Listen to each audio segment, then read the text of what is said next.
지난 8월 15일 광화문 집회로 인해 전국적으로 난리가 났습니다. 확진자들이 무서운 속도로 늘어나고 있고, 그로 인해 정규 방송이 중단된 방송도 있고 문을 닫는 가게도 속출하고 있으며 스포츠 경기는 또다시 무관중으로 되돌아갔습니다. 할머니가 집회에 참석하는 바람에 자식, 손자까지 검사를 받고 양성 판정을 받는가 하면 어른들의 잘못으로 어린 아이들이 감염의 위험에 노출되었습니다. 학교는 다시 온라인 수업으로 진행되고 결혼식은 50인 이상이 모일 수 없게 되었습니다. 일이 이 지경으로 진행되다 보니 국민들의 원성이 교회를 향합니다.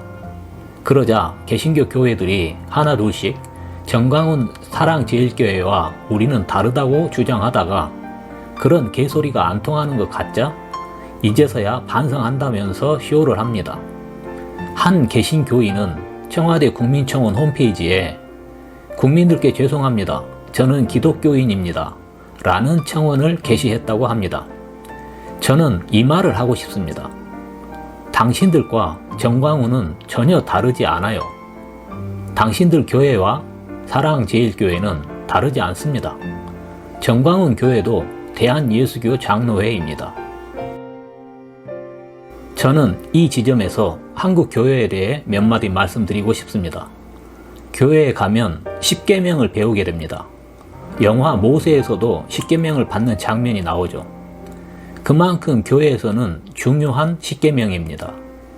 그 계명 중에서 목사들이나 교인들이 제일 안 지키는 계명이 뭔 줄 아세요? 바로 간음하지 말라와 내 이웃의 아내를 탐하지 말라입니다. 단일 직종 중에서 가장 성범죄가 많은 직종이 목사라고 합니다. 그렇다면 반면에 가장 잘 지키는 계명이 뭘까요? 그것은 우상 숭배하지 말라입니다. 얼마나 철저히 지키는지 초상집에 가서도 망자에게 절을 하지 않습니다. 제사상에서 조상님들께 당연히 절도 하지 않지요.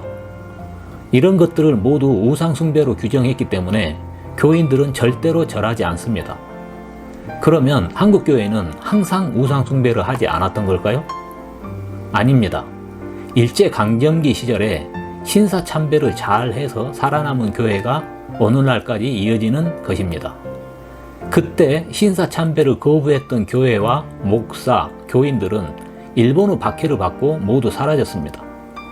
신사참배야말로 초상집에서 돌아가신 분에게 절하는 것이나 제사상에서 조상님께 절하는 것과는 비교할 수조차 없는 우상 숭배입니다.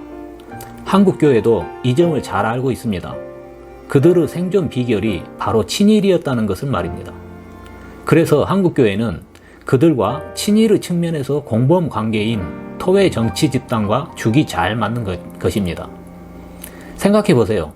김대중, 노무현, 문재인, 민주정부가 등장했을 때 교회를 박해한 적이 있나요? 민주정부가 교회에게 해를 가한 적이 있었나요? 단 한 번도 민주정부는 교회에게 해를 가한 적이 없습니다. 그럼에도 불구하고 한국교회는 민주정부가 들어서면 못 잡아먹어서 항상 안달이었습니다. 그 버르장머리를 지금까지 계속 해오고 있고 그 결과물이 바로 지난 8.15 광화문 집회입니다. 토외 정치 집단과 마찬가지로 한국교회 역시 민주정부가 등장하는 것만으로도 재발이 저린 겁니다. 마치 이번 광복절에 광복회장이 친일 청산에 대해 이야기하자 갑자기 미통당이 발작하는 이유가 보수도 아니고 진보는 더욱 아닌 민족 반역 집단이 경기를 일으켜서 그러는 것처럼 말입니다. 교회와 토외 정치 집단이 사이좋게 함께 단상에 올라 주거니 받거니 연설하고 마이크를 돌려 사용하고 마스크 안 쓰고 대화하다가 사이좋게 양성 판정 받고 사이좋게 손잡고 하나님 영접하러 하늘에 오르시길 간절히 바랍니다. 아멘. 한국교회는 뿌리가 친일이었던 군사 정권과도 협력적 관계를 잘 형성합니다. 박정희 정권과는 말할 필요도 없고 광주 시민을 학살하고 국가 권력을 도둑질한 전두환 정권과도 아주 잘 지내게 됩니다. 이 점에 관해서 제가 어려서 다녔던 교회에 대해 드릴 말씀이 있습니다. 저는 고향이 광주입니다. 초등학교 2학년 때부터 교회를 다니기 시작해서 고3까지 다녔습니다. 제가 다니던 교회는 대한예수교 장로회 통합교단에 속한 교회였습니다. 당시 광주에서 역사도 오래되고 규모도 꽤 큰 교회였습니다. 제가 초등학교 6학년 때인 80년 5월에 전두환 군부의 광주 시민 학살이 자행됩니다. 당시 광주 시민군들의 전남 도청에서의 최후 저항이 진압되고 광주는 그야말로 숨죽인 도시가 됩니다. 가슴 속에서는 억울함과 분노가 용서슴치지만 겉으로는 표현할 수 없는 상황이었습니다. 그런 광주에서 목회를 하고 있던 제가 다니던 교회 목사놈이 전두환을 위한 기도회에 참석해서 전두환을 위해 기도하고 예배를 드립니다. 당시에 저는 어려서 몰랐지만 나중에 어른이 된 이후에 알게 되었습니다. 목사가 그러면 안 되잖아요. 특히나 광주에 있는 교회에서 목회를 하고 있는 목사가 그러면 안 되잖아요. 광주 시민을 학살한 살인마 전두환을 위한 기도회라니요. 나중에 안 사실이지만 당시의 교회 젊은 청년 대학생 형들이 목사를 찾아가 따졌다고 합니다. 그랬더니 그놈이 뭐라 했는지 아십니까? 도대체 전두환이 잘못한 게 뭐냐? 라고 하더랍니다. 그 목사놈이 그런 짓을 저질렀다는 것을 빨리 알았다면 일찍 교회를 그만둬 다녔을 텐데 애석하게도 교회를 다니는 중에는 그 사실을 전혀 몰랐습니다. 저는 교회를 다니면서 항상 하나님이 무서웠습니다. 왜냐하면 전지전능하신 분이기 때문입니다. 전지, 모든 것을 알고 전능, 모든 것을 할 수 있는 분입니다. 그러니 두려워하는 게 당연합니다. 내가 무슨 짓을 하는지, 무슨 생각을 하는지도 아신답니다. 그러니 조금이라도 나쁜 짓이나 나쁜 생각을 하면 즉시 하나님이 아실 것 아닙니까? 그러니 어찌 두렵지 않겠습니까? 그런데 한국교회 목사들을 보면 하나님을 두려워하지 않는 것 같습니다. 왜 그럴까요? 목사님들은 하나님을 혼낼 수 있는 존재일까요? 하나님도 목사님에게 까불면 혼날까요?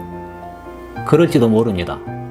하나님도 함부로 까불 수 없는 존재가 목사님인 모양입니다. 아이러니하게도 목사들을 보면 하나님이 없다는 사실을 알게 됩니다. 목사들이 온몸으로 하나님의 부존재를 우리에게 알려주고 있습니다.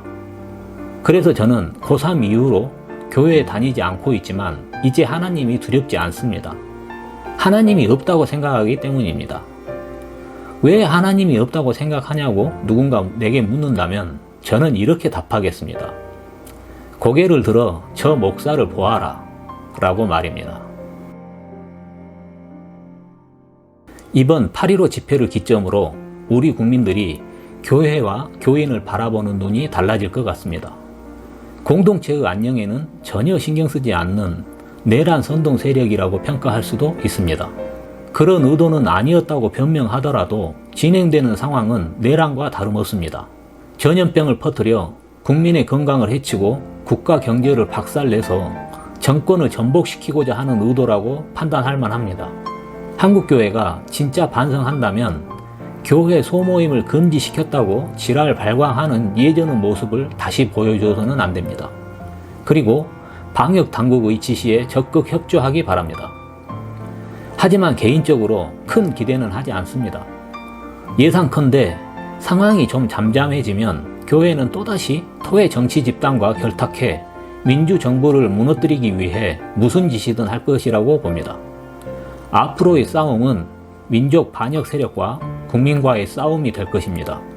아마도 교회는 또다시 민족 반역 세력과 손을 잡을 겁니다. 결국 우리 국민이 살 길은 민족 반역 세력을 처단하는 것이 유일한 길이라는 것을 또다시 절감합니다. 영상 시청해 주셔서 감사합니다. 영상이 마음에 드시면 좋아요, 댓글 남겨주시기 바랍니다. 안녕히 계세요.